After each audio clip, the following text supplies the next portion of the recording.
So when word got around the office that I would be videoing the Corolla today, all the smartasses came out of the woodwork. Oh, have fun with that.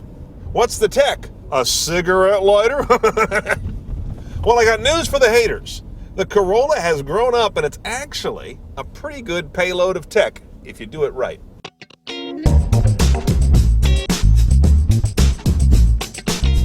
Check out the head unit. Now, this is optional again, but yep, you see it. That is navigation in a Toyota Corolla, and it looks pretty darn good. What I see here is an interface that is very reminiscent of Lexus. It's a dumbed-down Lexus system. By that I mean the interface quality is a little more sketchy. The fonts, the rendering, the richness of the interface is not as nice, but it's clearly the same basic system and basic code. So it's a very nice system. Again, it is touchscreen, as well as having a fair number of dedicated buttons around the bezel here. Screen size is pretty good. It's pretty generous. What is that, 6.5 inch, I think? And to get to the single CD slot, you motorized tilt the screen, as is so common, and there's your disc. MP3 and WMA compatible. You've also got an aux jack in this car, which is becoming awfully common these days. Now, here's where you get into some dicey decisions.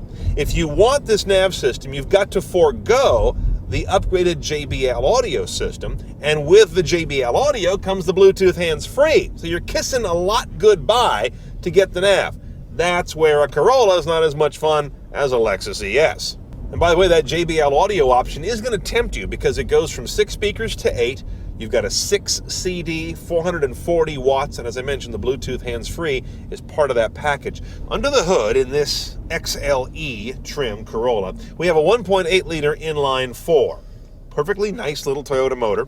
And it goes to a one-choice-only 4-speed automatic, which is kind of Stone Age stuff today, but, you know, it works fine with the powertrain. You do have a shiftable gate here, as you see, I mean, in the most rudimentary sense.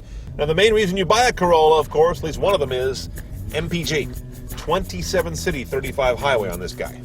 There's also a 2.4-liter engine available, but only in what they call the XRS, which is kind of a sportier version. Let's price our little frugal friend.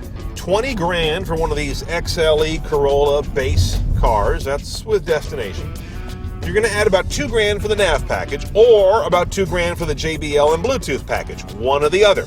A la carte stuff includes the remote start, a little over $500, and in some cases you'll have to add XM a la carte, a little over $350.